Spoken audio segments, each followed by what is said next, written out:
Bonjour mesdames et messieurs, bienvenue sur l'émission Calan, l'émission qui discute de l'éducation sociétale, l'éducation scolaire.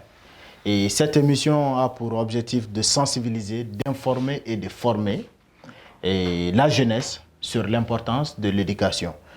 Et nous sommes au premier numéro de cette nouvelle émission et nous avons au plateau M. Sidiki Dilatigi Kouma. Et monsieur, bonsoir. Bonsoir. Je vous laisse le soin de vous présenter. Merci beaucoup Mamadi Keïta de m'avoir invité. Moi c'est Sidiki Dilatiki Kouma. Je suis écrivain, poète, slammer, en même temps activiste. Et je suis également quelqu'un qui fait la maîtrise des cérémonies et aussi étudiant en finance comptabilité. Voilà. Enchanté et heureux de vous recevoir. Vous êtes à la fois acteur de l'éducation et aussi toujours sur les bancs, en quelque sorte, étudiant en finance comptabilité. Alors, le thème qui nous réunit ce matin, c'est « Que retenir de l'école malienne ?» Ah ouais. Alors, est-ce un thème d'actualité vu tout ce qui se passe aujourd'hui? Est-ce que ce thème vous interpelle personnellement? Ou est-ce que ce thème mérite réellement d'être mis sur la table des discussions aujourd'hui? Oui, bien sûr, Mamadi. Un petit coucou à nos téléspectateurs qui vont nous suivre certainement. Et dire que, voilà, l'école malienne, que faudra-t-il retenir de l'école malienne aujourd'hui? C'est un thème d'actualité, un thème qui concerne tout le monde sans exception. Tous ceux qui sont intéressés au développement de cette nation du Mali, et aussi bien que ce soit de la partie du gouvernement, en venant aux professeurs, les parents d'élèves, les élèves et étudiants, tout le peuple malien est concerné par rapport à ce sujet-là. Voilà, un thème très alléchant qui, j'en suis sûr et certain, au fur du débat, voilà, on va faire énormément de lumière là-dessus afin d'éclairer plus encore les esprits. Voilà. On espère bien. D'accord. Alors, que retenir de l'école malienne aujourd'hui? Cette question va jusqu'où? Est-ce que l'école malienne aujourd'hui est-elle ce que nos parents ont voulu? Est-ce qu'elle est pareille à l'école d'hier? Ok, ça fait beaucoup de questions à la fois. Mais quand on dit que retenir de l'école malienne, je dirais tout simplement retenir fait allusion par exemple à garder en soi en vue d'un usage utile. Et quand tu parles ou quand on parle de l'école, bien sûr on parle des établissements dans lesquels sont donnés, enseignés des cours de manière collective, générale ou spécialisée. Et dans les termes, on entend le mot Mali. Le Mali, c'est un État de l'Afrique de l'Ouest, bien sûr, avec une grande superficie, 1 240 142 km². Ça fait vaste. Pour une éducation, ça compte beaucoup. Et dire qu'il faudra-t-il retenir, bien sûr, de l'école malienne aujourd'hui. Quand on dit aujourd'hui, il s'agit de ce jour même, il s'agit de là où on se parle, il s'agit, voilà, de ce qui est actuellement. N'est-ce pas? Mamadi Keïta, quand on dit retenir de l'école malienne, cela veut dire que cette école existait depuis longtemps. Et comme tu as su bien poser la question, à savoir ce que nos aïeux, nos ancêtres, ceux qui nous ont précédés, avaient comme vision, comme philosophie de cette école, c'était de former les fils et les filles de cette nation, en tenant compte de nos réalités, de nos besoins, de nos aspirations, sans pour autant se couper du monde entier, parce que le monde est interconnecté. Ils avaient aussi cela en tête. Alors, l'école d'Atan, c'était une école, comme le disait mon papa, une école où on leur apprenait à mieux vivre, à mieux se comporter. Ça avait les mêmes valeurs que l'école traditionnelle. Voilà, parce que généralement, quand on parle d'école, on pense à l'école classique, l'école que tout le monde connaît, l'école, voilà, entre guillemets, du blanc, comme le diront certains. Mais en toute réalité, auparavant, l'essence de la dignité, de l'honneur, du devoir bien fait, les vraies valeurs de chez nous étaient prises en compte dans les systèmes éducatifs. C'était comme ça l'école malienne. Et quand on fait des recherches, on se rend compte que ceux qui ont été formés par cette même école malienne ont rehaussé au plus haut niveau, ici au Mali et ailleurs, le nom et l'intégrité, la dignité, le savoir-vivre, le savoir enseigner, le savoir faire développer les choses, le fait de développer l'intellect. Ils ont hissé le drapeau national à travers l'éducation malienne. D'où on parle des hauts cadres de ce pays, du Mali. Un pays qui m'est très cher, qui nous est cher. Notre Mali qui est en envie dans la sous-région. Parler de l'éducation datant avant de venir à aujourd'hui, l'élève et l'étudiant malien, d'après mon grand-père, était quelqu'un qui était respecté dans la sous-région. Quand tu disais tout simplement que tu viens du Mali et que tu as fait tes études au Mali, waouh! C'était l'objet d'un grand respect. Et voilà, en retour, le Malien aussi respectait l'autre. Ça fait partie de nos enseignes, de l'humilité en soi. Exactement. Parce que aller à l'école, c'est une complémentarité. Aller à l'école, c'est un éveil de conscience. Aller à l'école, c'est de vous apprendre à être plus autonome. Et aller à l'école, c'est de vous apprendre à mieux vous construire autour de vous et faire avancer la nation, faire avancer le pays, qui compte sur ses fils, qui ont besoin d'une éducation de qualité. Monsieur Kouma, oui. Jusque-là, vous parlez de l'école d'hier. Ah oui. Alors, au fait, le thème, je voudrais que vous fassiez une comparaison, parce que l'école d'hier est tellement belle, elle est tellement à envier. Exact. Le constat est clair. On ne serait mieux formé, on ne sera jamais mieux formé que nos pères, que nos grands-pères. Alors, aujourd'hui, est-ce que cette école est à l'image de l'école d'hier, l'école dont vous venez de faire les éloges, l'école dont les preuves sont vivantes toujours? Alors, une très belle question, voilà, je m'attendais à ça. D'accord. Mamadi Keïta, voilà, vous savez, quand on dit l'école datant, c'est une fierté. C'est ce que nous disent nos grands-pères, c'est ce que nous disent à chaque fois nos papas, nos mamans. Mais aujourd'hui, c'est aujourd'hui. Une toute réalité des époques différentes. Avec des hommes et des systèmes qui ont évolué. D'accord. Est-ce que ça a évolué dans le bon sens? Ça a évolué dans le sens quand même qui laisse à désirer, qui laisse à discuter, sincèrement parler. Nous n'allons pas dire que actuellement l'école malienne est en faillite. Loin de là. Tout n'est pas mal. Tout n'est pas mal. Je suis un étudiant malien. Mamadi, vous êtes un étudiant malien. Aujourd'hui, on se tient devant le monde entier. On donne notre conception, notre pensée. On a été nulle part. Nous sommes encore le fruit de l'école malienne. Certes, on peut dire que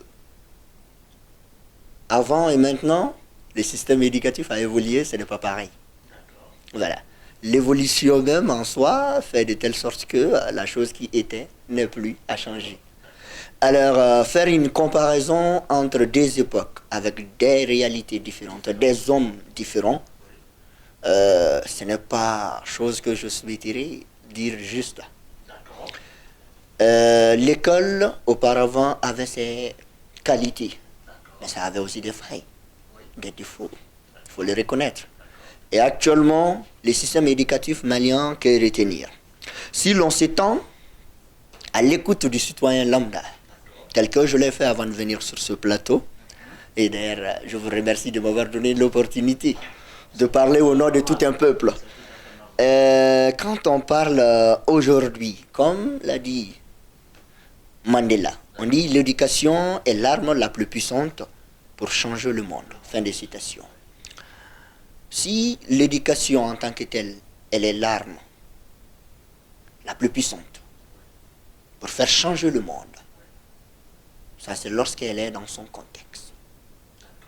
Mais dès qu'elle sort de cela, alors c'est plus pur qu'une bombe.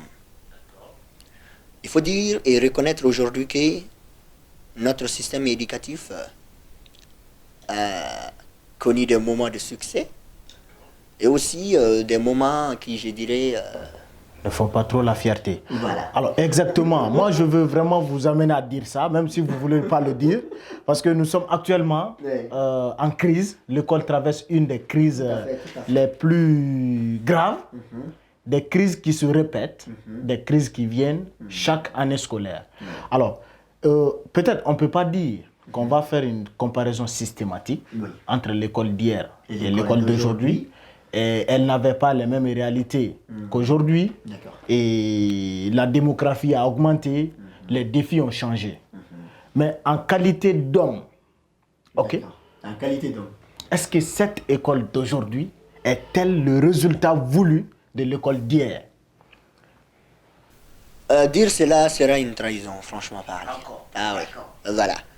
Parce que ceux qui ont instauré l'école d'hier avaient leur philosophie, avaient leur mentalité sur le type d'homme modèle malien. Qu'ils voulaient pour l'avenir. Merci beaucoup. Oui. Et aujourd'hui, si l'on se lance et qu'on analyse, d'une part, l'objectif a été atteint. Mais d'autre part, il reste beaucoup à faire. Beaucoup. Aujourd'hui, lorsque vous écoutez la population malienne, vous avez posé la question, nos frères et sœurs sont là à la maison. Voilà. Pour des raisons que tout le monde connaît, pour des droits revendiqués par certains, ce qui est légitime, dont d'autres, comme le gouvernement, essayent de faire en sorte que ça puisse aller de l'avant. En un mot, faire de leur mieux, du possible. Mais il faut savoir que ça ne va pas aujourd'hui, quand on prend l'éducation malienne. Ça ne va pas. Quand on voit les résultats.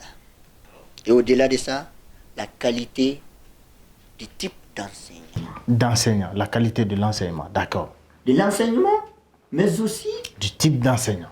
Merci beaucoup. D'accord. Est-ce que la déontologie, elle est respectée? Est-ce que les écoles sont créées conformément? Parce que... Oui, nous en viendrons à l'instructeur aujourd'hui. Et nous allons venir à tout ça. Ok, au secteur de l'éducation, c'est devenu... Ça laisse à désirer. Ça laisse à désirer, ok. Voilà, on ne va pas nier le fait que tout le monde est venu à l'école. Exactement. Et des écoles s'ouvrent dans les coins de rue. Nous allons venir à ça. Ouais. Alors aujourd'hui, est-ce que cette grève, parlons de la grève précisément, est-ce que cette grève aujourd'hui, elle honore l'école? Parce qu'elle vient de se répéter 3 ans successifs. Ça fait 3 ans qu'au même moment, nous reprenons les mêmes situations pour des mêmes raisons. Est-ce qu'aujourd'hui... C'est comme une scène théâtrale et répétitive que l'on joue partout, entre guillemets, loin d'insulter. C'est pour rebondir sur la question. Si vous voyez Mamadi que quelqu'un revendique quelque chose, il est dans son plein droit et c'est légitime, c'est reconnu. Alors, faudrait-il se poser la question, est-ce que le fait que cette personne revendique ses droits d'amélioration des conditions de vie et de profession, en soi, peut nuire à l'image de l'éducation malienne? Oui, d'une part. C'est bien de revendiquer. C'est noble et juste, c'est justifié. Quand on sait que celui qui revendique voit l'autre dans de belles voitures, dans des conditions aisées, et lui censé de donner son savoir qui n'a pas de prix, le minimum qu'il demande doit être pris en compte. Et en grévant, bien sûr, Ailleurs, quand on va regarder alors le système éducatif, quand on va regarder l'enseignement donné aux fils à l'avenir, on se dira, des élèves qui vont en classe pour 5 mois et faire un examen, certainement ils n'ont pas reçu toutes les connaissances qu'il faut. Et cela va jouer automatiquement sur la qualité des... Merci beaucoup. Mais au-delà de cela aussi, sur le diplôme, qui sur le marché de l'emploi sera certainement rejeté. Même si on ne le dit pas directement, vous allez postuler quelque part, on sait que vous êtes de telle promotion, en telle année et telle année, c'était des crises répétitives, et là ça va jouer. C'est un manque à gagner. Donc ça peut nuire à l'image. D'une part, ça peut également faire avancer les choses. Ben, bien sûr. Parce que lorsque les conditions de celui-là qui donne son savoir, qui n'a pas de prix, est prise en compte, et que lui aussi il respecte la déontologie de l'enseignement, ça sera un gagnant-gagnant. Parce que non seulement il va donner son savoir illimité, sans prix, au futur cadre, et sans réserve bien sûr, au futur cadre de cette nation. Alors, ces jeunes futurs cadres, responsables bien formés, parce que l'enseignant est dans toutes les conditions, certainement contribuera au développement de la même nation. Quand on dit de la jeunesse malienne, l'avenir, mais l'avenir c'est aujourd'hui, c'est maintenant et c'est tout de suite, Mamadi. L'avenir ce n'est pas demain, c'est maintenant. Alors ces jeunes de maintenant ont besoin d'aller à l'école. C'est un droit. Et c'est un droit et c'est pas trop demandé. Et c'est pas trop demandé. Et quand ils vont à l'école, ceux qui sont censés leur dispenser les cours, ben, si eux ne sont pas dans les conditions, alors là, il y a faille quelque part. Imaginez un enseignant en classe qui n'a pas donné les produits condiments à la maison. Comment est sa mentalité, sa philosophie? Est-ce qu'il sera concentré sur le cours? Est-ce que l'élève recevra le savoir qu'il lui doit? Ce sera très difficile. Donc, c'est pour dire que d'une part, les incessantes répétitions des revendications, même si d'une part et d'autre, chacun essaie, parce qu'on le dit, hein, on dit aux enseignants de mettre un peu d'eau. Voilà, exactement. Tout comme de l'autre côté aussi, les décideurs. Voilà. Je voulais aborder cette question et nous avons assisté la semaine passée à une déclaration du Premier ministre qui dit vouloir remplacer tous les enseignants s'ils refusent de continuer le travail. Alors, est-ce que cette déclaration du Premier ministre ne met pas en danger l'école? Est-ce que c'est le moment de dire aux enseignants à qui on a promis? C'est des accords signés. Oui, exactement. Ça, c'est à retenir. Oui, bien sûr. Le gouvernement a signé cet engagement. Nous allons vous mettre dans les conditions. Les enseignants ne demandent pas plus. Est-ce que c'est le moment de proposer ou de menacer en proposant des radiations? D'accord. Je n'irai pas à la qualification menacée. Je dirais que c'est dans l'angle de la démocratie une proposition un peu quand même ardente. Très poignante de la part, mais en réalité, c'est une stratégie en soi. Vous savez que lorsque on est celui-là qui demande et celui-là qui doit exécuter, les mentalités ne sont pas les mêmes. Il faut comprendre cela aussi un peu. Le ministre, dans sa position, certainement, s'est dit, ok, il y a eu des revendications dans le passé. Et on a pris certains points en compte. Et au-delà de cela, actuellement, on demande encore que d'autres soient pris en compte. L'État va s'atteler, le gouvernement va s'atteler certainement à répondre à ces droits-là qui sont légitimes. Ça, c'est vrai. Dire qu'on va radier autant d'enseignants, même on est en crise d'enseignants. Avec plus de 900 écoles fermées. Exactement. Il faut savoir que on a un manque De personnel. de personnel. Donc s'il faut enradier parce que certains ont demandé dans leur plein droit, oui, ça peut sembler une provocation qui peut enflammer la chose encore plus aux yeux, au regard de réflexion selon les positions. Mamadi Keïta, c'est comme ça. Parce que on parle selon les positions. Moi qui vous parle actuellement, moi je me parle. Voilà, dans ma position. Il n'y a aucun problème. On a compris cette partie. Et maintenant, nous allons venir à cette... les écoles sortent de terre dans les villes sans crise comme des champignons. À Bamako, il y a plus d'écoles privées que de maisons à la fin. Ok, d'accord. Et tout le monde enseigne. Tout le monde est enseignant. Alors, que dire de ces écoles? De ces écoles qui s'ouvrent dans des conditions souvent pas requises. En respectant pas les normes, certainement. Qui ne respectent pas les normes. Et beaucoup d'écoles sont sur des maisons d'habitation. Et tout le monde est enseignant. Il faut le vouloir. Et le métier est victime d'une certaine concurrence loyale, je vais le dire comme ça. Il suffit de vouloir être enseignant pour être enseignant. Alors, première question. Ces écoles, que dire de ces écoles? Est-ce que ces écoles, généralement, méritent-elles d'être toutes ouvertes? Une très belle question, qui, j'en suis sûr, nos internautes aussi feront les réactions à travers les réponses qui seront données. Voilà, nul n'est parfait. Alors, à la réponse à cette question, moi je dirais, au lieu de poser la question en se disant est-ce que ces écoles devraient exister, je pense qu'on est dans un pays de droit. Ça c'est bien. Un pays de devoir aussi. Mais je pense également qu'il y a des lois.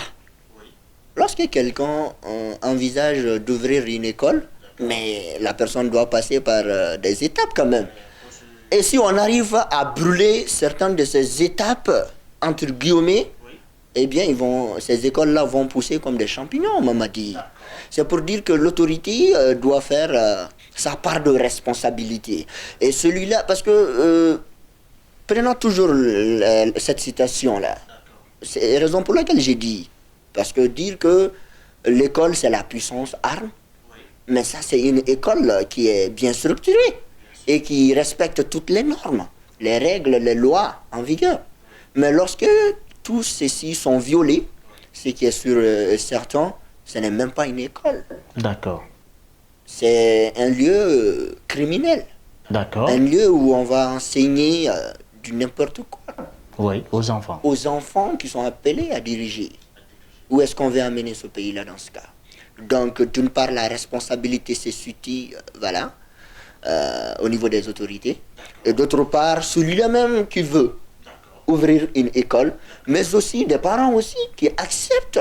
Bien sûr, les parents. Ils ont les responsabilités dedans. Les parents sont des acteurs meilleurs. Voilà, donc cela joue contre le système éducatif malien et contre la qualité de l'éducation donnée au Mali. Et là, c'est à déplorer, ça orange, sincèrement parler. Parce que quand on voit aussi que c'est dans ces privés-là que les fils d'un Keïta, entre guillemets, qui sont nos enfants, peuvent fréquenter parce que le papa ou la maman, quand même, d'après ce qu'on dit, Bolodjan, ils ont la main longue, c'est-à-dire que c'est des riches.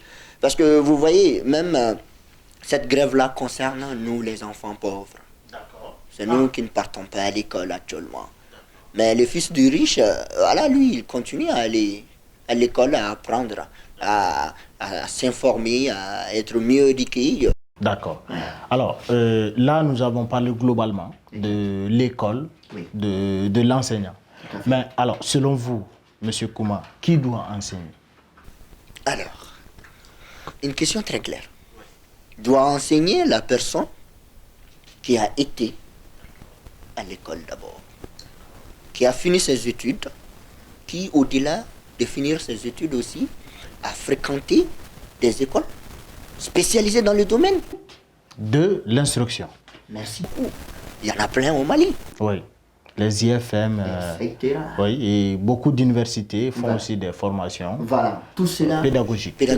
Pour que l'enseignant, qui est le détenteur du savoir, puisse, en respectant la déontologie du métier, enseigner à l'enfant un savoir de qualité qui pourra servir à l'enfant de repère et de matière de développement de sa matière grise. Parce que aller à l'école, ici au Mali, il faut le dire, Mamadi, nous pensons qu'aller à l'école, c'est étudier, avoir son diplôme et par la suite avoir un métier, Oui. gagner de l'argent. D'accord. Mais si vous partez ailleurs, vous vous rendrez compte que chez eux, aller à l'école, c'est pour le développement de l'intelligence. C'est pour avoir l'autonomisation. C'est pour servir. Et non, c'est servir. Servir la cause commune. Servir les autres. Les autres passent avant nous. Tous ceux qui ont fait les grandes découvertes là, ils l'ont fait pour l'humanité, pas pour eux. Ils ont passé des nuits blanches à faire des recherches. Oui. Ils n'étaient pas animés Mamadi, par... vous êtes malien, je suis malien. Au Mali ici, vous allez entendre un parent dire à son enfant, je vais le dire en bambara et l'interpréter, ni do kalana ikake feigné. C'est-à-dire que je t'ai inscrit à l'école pour que tu puisses devenir dans les jours à venir un quelqu'un. Alors, un quelqu'un, pour nous, c'est qui alors? Celui-là qui, après les études, a eu son diplôme, a eu un boulot extraordinaire, mérité ou pas, mais qui gagne de l'argent parce que c'est ça qui compte dans la société actuelle malienne. C'est ça. Mais quand tu mets à l'école, et qu'après l'obtention de ton diplôme, tu deviens un grand scientifique qui sert ton pays, les parents vont dire, mais à quoi ça t'a servi d'aller à l'école? Par exemple, un enseignant. Ah! Voilà, on refusait même de donner sa fille en mariage à un enseignant parce qu'on se disait que ce n'est pas du tout un métier qui apporte de l'argent. Parce que tout tourne autour de ça, en réalité. Et ce n'est pas qu'au Mali seulement, et c'est universel. C'est déplorable, mais c'est comme ça. Est-ce que les conditions de l'enseignant malien ne sont pas les plus dégradées de la sous-région? Bon, là, on m'a dit dire que c'est... Vous avez ouvert une parenthèse sur les enseignants. Oui, tout à fait. Et je rappelle à nos téléspectateurs que c'est l'émission Kalan. Et l'émission Kalan qui débat, qui fait des débats sur l'éducation, sous toutes ses formes. L'éducation scolaire ou l'éducation de la société, l'éducation en société. Alors nous avons M. Latiki Kouma et Sidiki dit Latiki Kouma. Et le thème de cette émission, c'est « Que retenir de l'école malienne d'aujourd'hui ?» Voilà, on est là-bas. Alors, M. Latiki, Oui. nous avons parlé de l'école, nous avons parlé de l'enseignant, nous avons dit qui doit enseigner. Alors maintenant, l'acteur majeur, selon moi, de l'école, c'est les parents. Oui. Alors, que retenir de l'école malienne aujourd'hui? Est-ce que ça peut être discuté sans parler des parents? Quel est le rôle que le parent malien aujourd'hui joue dans l'école d'aujourd'hui? D'accord. Je vais parler scientifiquement ici un peu. Mamadi, prenons l'école malienne comme un être humain. Il y a le cœur, il y a les membres supérieurs, inférieurs, etc. L'école malienne, c'est ça aussi. C'est les personnes qui ont en charge de l'éducation, du système éducatif. Il y a également les parents. Il y a l'apprenant, lui, et il y a le corps professoral. Vous avez situé sur un angle bien précis, en disant tout simplement, est-ce que les parents ne sont pas aussi acteurs moteurs De l'éducation. de l'éducation? Oui, bien sûr. Parce qu'être parent, ce n'est pas qu'avoir un enfant, le mettre dans toutes les conditions, l'envoyer à l'école. Être un parent, c'est être responsable soi-même. Être responsable de l'enfant qui ne connaît pratiquement rien dans la vie.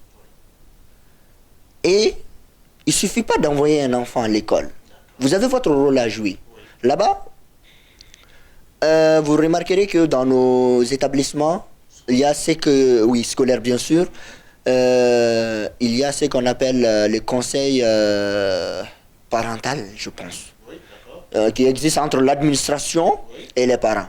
Combien de parents vont participer à ces différentes réunions?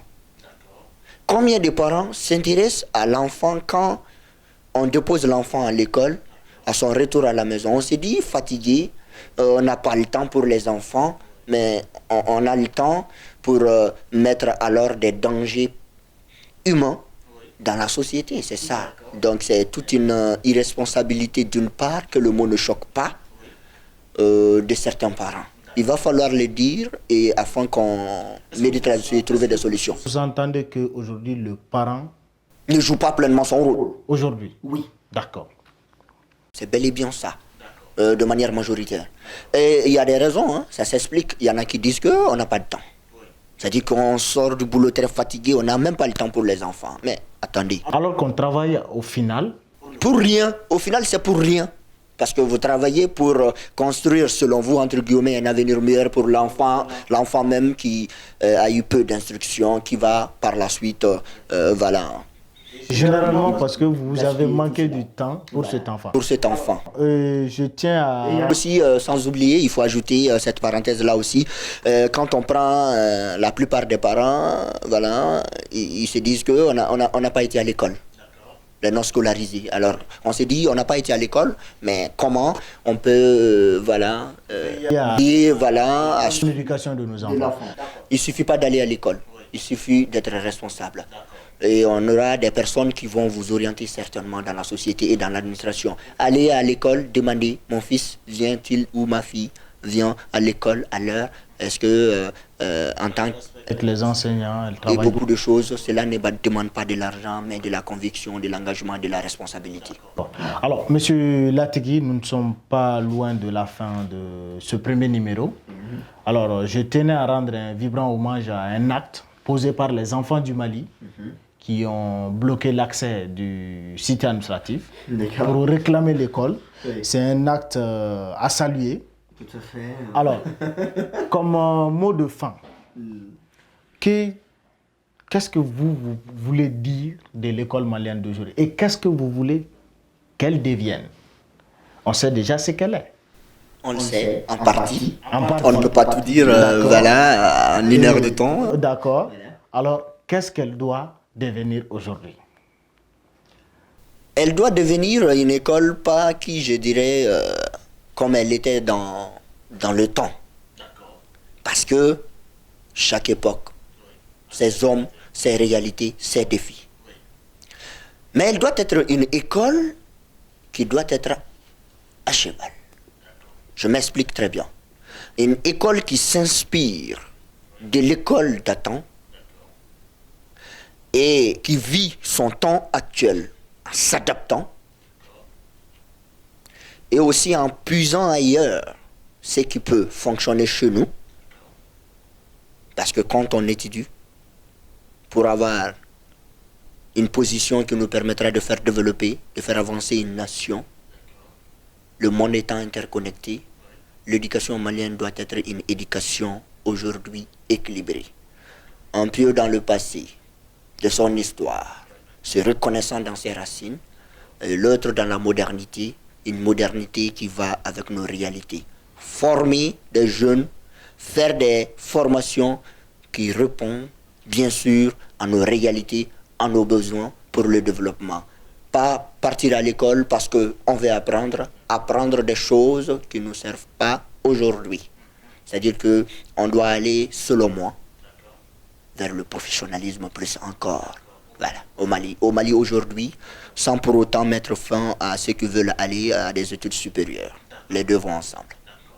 Merci beaucoup. C'était l'émission Kalan, le premier numéro. Le thème se portait sur que retenir de l'école malienne d'aujourd'hui. Nous avons eu M. Sidiki Dilatigi Kouma sur nos plateaux. L'émission Kalan, c'est votre émission de débat sur l'école malienne, l'école scolaire, l'école sociétale. Cette émission fait parler des personnes de ressources qui ont des choses à dire sur l'école. Des débats, des informations et des formations. C'est sur Kalan, toujours et chaque lundi. Merci beaucoup.